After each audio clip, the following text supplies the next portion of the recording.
Bom dia, boa tarde ou boa noite, professor. Hoje, eu, Gabriel Dutra Lima, junto com os outros integrantes, sendo eles Ana Júlia, Benjamin, César, Eduardo, Françoine, Gabriela Repolho e Pérola, falaremos sobre o crime organizado que aconteceu na Lei Seca.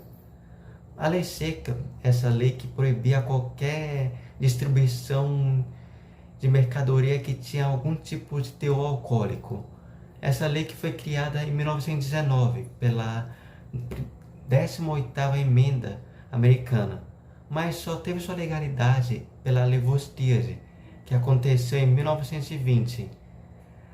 A relação entre ela e o crime organizado foi porque o crime organizado aproveitou que a população era muito ligada ao álcool para começar a vender ele ilegalmente. Por conta disso, o crime organizado cresceu muito na época. E agora os outros integrantes irão aprofundar sobre o tema. Olá, o meu nome é Benjamin e eu irei falar sobre os defeitos dos agentes de fiscalização.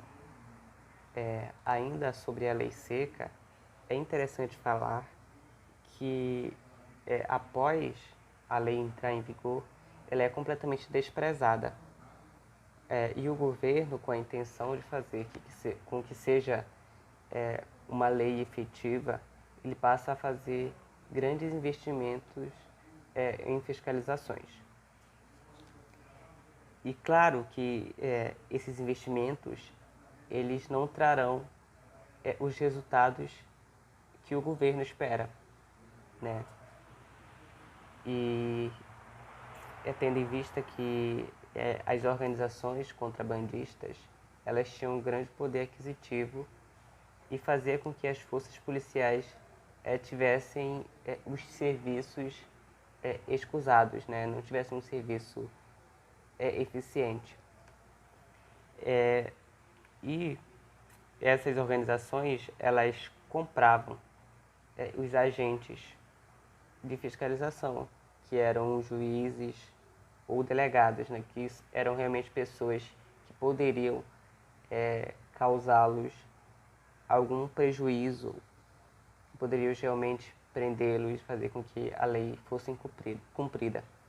Eles compravam essas pessoas e isso causava um grande efeito negativo no governo. Então esse é o defeito dos agentes de fiscalização. Muito obrigado. Me chamo Pérola e vou falar sobre a FAO. A proibição de vendas de bebidas alcoólicas acabou encorajando a corporação entre chefes e gangues a investirem em um negócio ilegal de vendas de bebidas alcoólicas. Eles produziam suas bebidas alcoólicas em fábricas abandonadas e armazém, e embora seja um negócio que requer uma organização de grande parte, eles compravam suas matérias-primas, enviavam para o local da fabricação, embalavam eles engarrafavam as suas bebidas, embalavam em caixa de papelão e distribuiu para lojas atacadistas, salões e os bares clandestinos. Meu nome é Eduardo de Arruda Lira e vou falar a respeito da segunda categoria das categorias de crime organizado durante a Prohibition, a Lei Seca nos Estados Unidos. Ela consistia na capacidade logística do transporte de bebidas ilegais provenientes de outros países. Essa categoria das capacidade logística é subdividida em duas outras subcategorias. A primeira delas era a do tráfico marítimo, que consistia no que? Um navio vinha carregado de caixotes e barris repletos de bebidas alcoólicas ilegais contrabandeadas de outros países e aportava em uma região um pouco distante da região central do porto. E esse navio era interceptado por embarcações menores, as quais estavam incumbidas de quê? De pegar os carregamentos de maneira paulatina e transportá-los para uma região distante da fiscalização da alfândega, com o intuito desses produtos alcoólicos ilegais não serem confiscados e assim garantir uma maior lucratividade. Como foi demonstrado no documentário no segundo episódio do Prohibition, Um dos principais portos que houve esse descarregamento, né, de bebidas alcoólicas era o porto de Miami, né, localizado no estado da Flórida. E a outra subcategoria dessa capacidade logística, ou seja, o contrabando de bebidas ilegais, era na fronteira norte dos Estados Unidos, ou seja, com o Canadá. Principalmente na região dos Grandes Lagos, como está aqui ilustrado nessa imagem, né, que o carro está passando pela parte congelada do rio Ontário com um carregamento de bebidas alcoólicas ilegais durante o período da lei seca nos Estados Unidos. Bem, no que ele consistia? Você pegava o carregamento de bebidas alcoólicas fabricadas no Canadá e transportava para os Estados Unidos. Caso tivesse em uma estação não congelada de inverno, você transportava por estradas sinuosas que dificultavam, né, de difícil acesso, aos quais a fiscalização não poderia interceptar com maior facilidade. O caso exemplificado do documentário foi o de Babe Tennant, que foi um ex-policial aposentado que decidiu entrar no ramo do contrabando de bebidas alcoólicas ilegais, com o intuito de ter maior lucratividade, ou seja, ele se afastou dos serviços dele e veio para o ramo do contrabando de bebidas alcoólicas justamente nesse eixo da fronteira norte entre os Estados Unidos e o Canadá. E essa foi a minha parte. Olá, boa noite. Eu me chamo Francine Martins e agora eu vou dar continuidade ao trabalho falando um pouco sobre como os fatores étnicos eles contribuíram para a formação do crime organizado nos Estados Unidos a partir da década de 20 e também do século 20, com a vigoração da lei seca. Primeiro de tudo, cabe-se ressaltar que a proibição, ela de certa forma alterou a ordem social. Ela alterou a estrutura social norte-americana. Por quê? O crime organizado, ele não é uma exclusividade do advento da vigoração da lei seca. Não. O crime organizado ele já existia bem antes disso, porém ele se concentrava majoritariamente nas mãos da política local e também das forças policiais corruptas.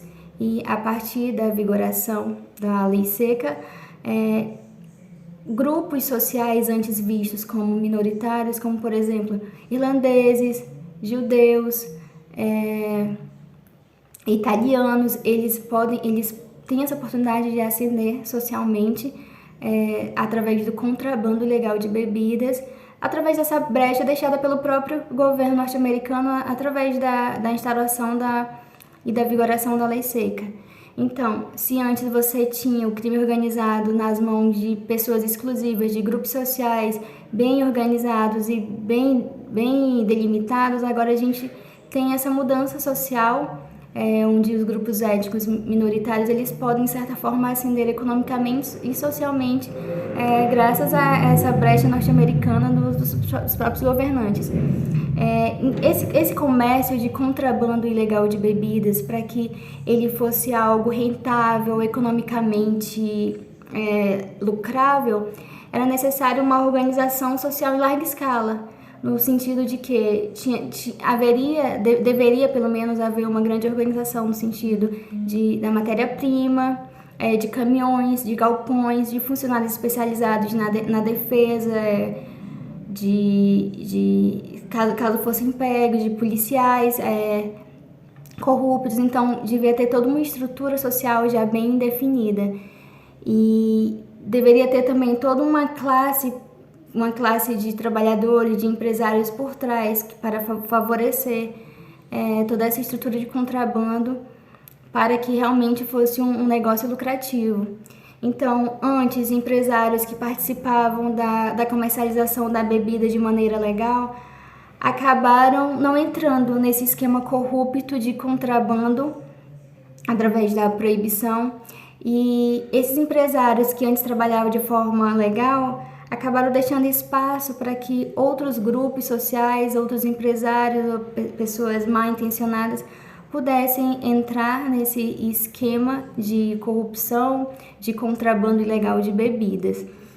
Então, essas atividades ilegais, elas acabaram favorecendo a ascensão de grupos sociais minoritários, como, por exemplo, os judeus, os irlandeses, que antes eram vistos de maneira discriminada através de todo um contexto histórico-social, de antissemitismo e tudo mais. E esses jovens, geralmente jovens associados a esse contrabando, eram jovens violentos que antigamente, antes na sociedade, eram mal vistos pela essa questão étnica e racial. Então, através da proibição e dessa abertura deixada pelo próprio governo, eles puderam, de certa forma, ascender. Eram jovens amadores e oportunistas, geralmente jovens violentos, como eu falei, que tinham ficado para trás nessa corrida pelo sucesso econômico. E eles viram uma abertura, uma brecha, através da proibição, e através disso as portas do mercado econômico, do mercado social, foram abertas para esse grupo de pessoas minoritárias e através disso eles puderam ser vistos e socialmente ascender numa América antes vista como racista, discriminatória e totalmente antissemitista, né? Então, através disso, você vê essas pessoas agora entrando nesse mercado de trabalho, embora de maneira ilegal, ela dá espaço para essa abertura social. E durante a proibição, 50% dos principais contrabandistas eram judeus. E os bandos judeus, eles dominavam boa parte das principais cidades norte-americanas e comandavam as maiores cidades. Então, antes, aquele grupo social visto como minoritário, visto como excluído, agora, através dessa proibição, ele consegue sim ascender socialmente no mercado econômico, embora de maneira ilegal. E a proibição, ela encorajou também a cooperação entre chefes de gangues de diferentes grupos étnicos. Então, como aqui no slide fala, a proibição houve o aumento da colaboração entre etnias para o funcionamento de uma mega estrutura criminosa, como, por exemplo, o contrabando de bebidas pela fronteira norte e também através de lagos lá do extremo leste norte-americano.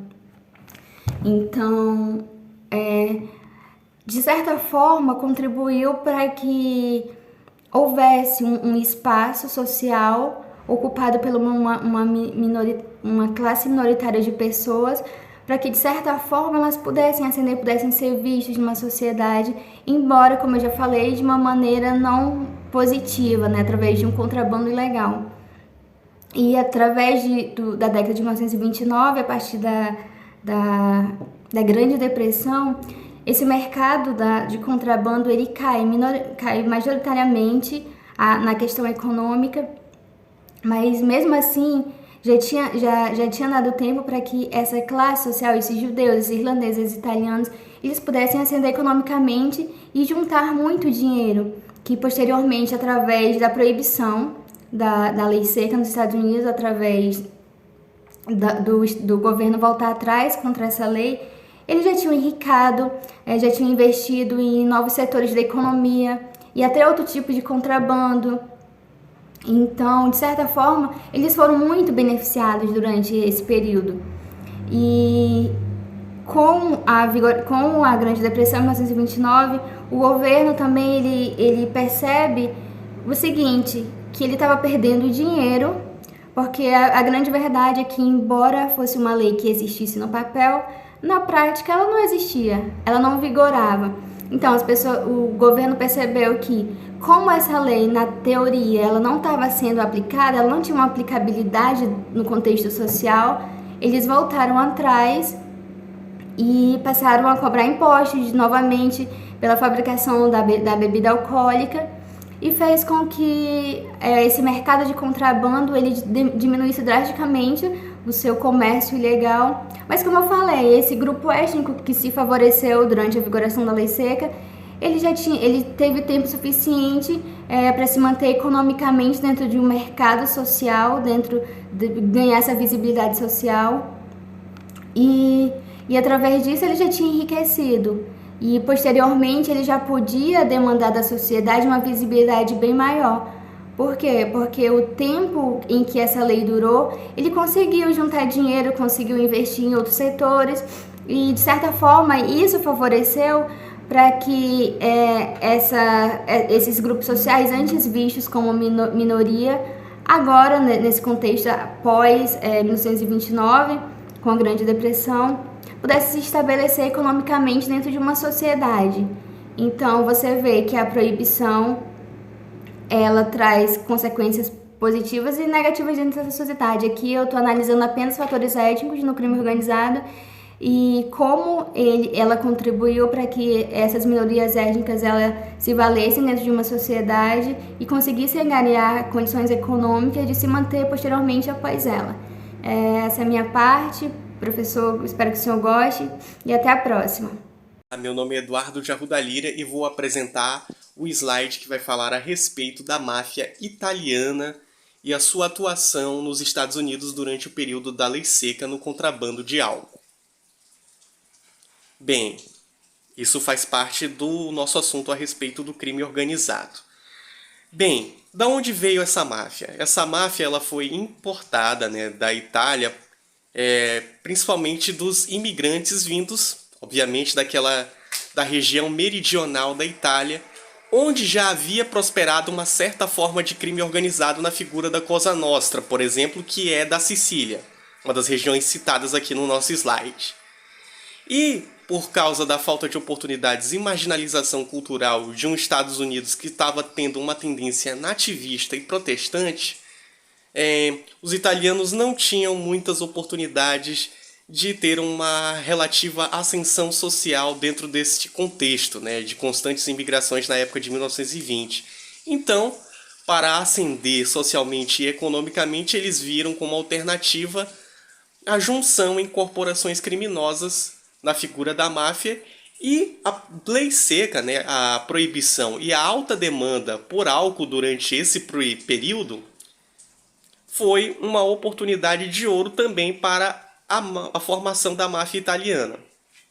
Bem, eles atuavam nesse contrabando principalmente nas cidades de Nova York e Chicago.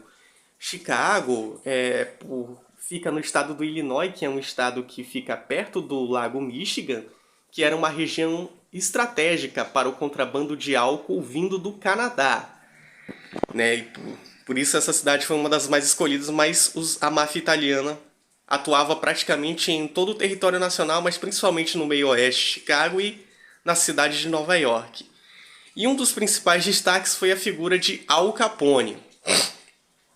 O Al Capone, além dessa estrutura negocial, eles também atuavam na intimidação de políticos que eram contrários ao negócio ilegal de contrabando de bebidas, principalmente os dos partidos democratas. E a gangue do Al Capone, muitas vezes, principalmente na cidade de Chicago, havia se reunido com o intuito de intimidar delegados e eleitores do Partido Democrata a votarem nos republicanos que, naquela época, eram mais favoráveis à permanência do lobby e da corrupção dos agentes públicos americanos de fiscalização que facilitavam o contrabando de álcool naquela região. Bem, e o sucesso da máfia italiana dentro desse negócio de contrabando de álcool é justamente devido ao modelo que eles importaram da Sicília, na figura da Cosa Nostra, que era um modelo mais unificado, menos dividido do que as demais gangues de outras etnias norte-americanas. E essa foi a minha parte do slide. Meu nome é Gabriela Repolho e eu vou falar um pouco sobre o rendimento do crime organizado nos Estados Unidos durante o período da Lei Seca. Bem, quando o crime organizado viu na Lei Seca uma oportunidade de expandir os seus negócios, em pouco tempo o consumo de álcool que havia caído voltou a subir, mesmo com os preços triplicados. E esses preços abusivos faziam com que os rendimentos dessas gangues se tornassem cada vez mais altos. E como consequência disso, os lucros altos se tornavam atrativos para as pessoas que estavam desempregadas na época, fazia com que elas tivessem interesse em se engajar nesses negócios das gangues. Isso se explica de certa forma porque um trabalhador braçal, um mineiro de carvão, por exemplo, estima-se que ele ganhava cerca de $23 por semana, enquanto um trabalhador da máfia, do nível mais baixo, ganhava cerca de $100 pelo mesmo período de tempo trabalhado. Então, mesmo que o envolvimento com o contrabando trouxesse risco de prisão e até mesmo de morte, esses homens preferiam encarar esses riscos a ter que lidar com o desemprego. E isso acontecia muito também porque, por exemplo, um homem que não tinha passagem pela polícia e era condenado pelo envolvimento com a venda ilegal de álcool, a pena dele poderia se resumir a uma multa de $1.000 ou a passar 5 semanas na prisão. Então, para eles, ainda era mais vantajoso encarar todas essas sanções por causa dos ganhos que eram altos. E os rendimentos da venda ilegal de álcool só em Chicago chegavam a 13,78 bilhões por ano. Esses rendimentos altos faziam com que as gangues se tornassem cada vez mais organizadas e expandissem cada vez mais as áreas, os territórios dos estados sob o seu domínio. E isso tornava o combate ao crime organizado cada vez mais complicado. Eu sou César Conde. Vou dar continuidade à apresentação mediante o que foi exposto pela Gabriela anteriormente. Vou fazer uma análise geral, graficamente, de como funcionava o mercado antes, durante e depois do período da Lei Seca. Então, antes da Lei Seca entrar em vigor, o mercado ele tinha uma necessidade que é representada pela letra Q. E dentro disso, o preço que já estava em equilíbrio, ele é representado por MC. Quando a Lei Seca entrou em vigor, a quantidade ofertada pelo mercado diminuiu, que é representado por QP, e com isso, com a menor quantidade, o preço ofertado pelo mercado ele aumentou. Saiu de MC e foi para P, que ali é representado por P'.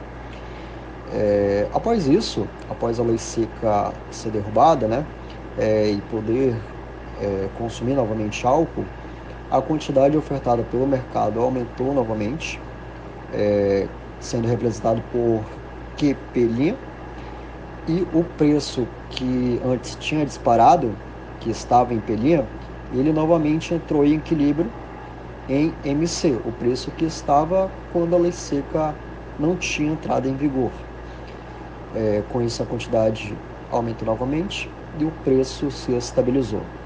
Além disso, o lucro que os contrabandistas eles obtiveram durante esse período, ele pode ser calculado através da área A, B, QP e O. Todo esse lucro que eles obtiveram pode ser calculado através dessa área. E após, como eu disse, a queda da Lei Seca, a quantidade ofertada pelo mercado aumentou e é representado por QP. Bem, basicamente essa foi a nossa apresentação. Agradeço a oportunidade e é isso. Obrigado.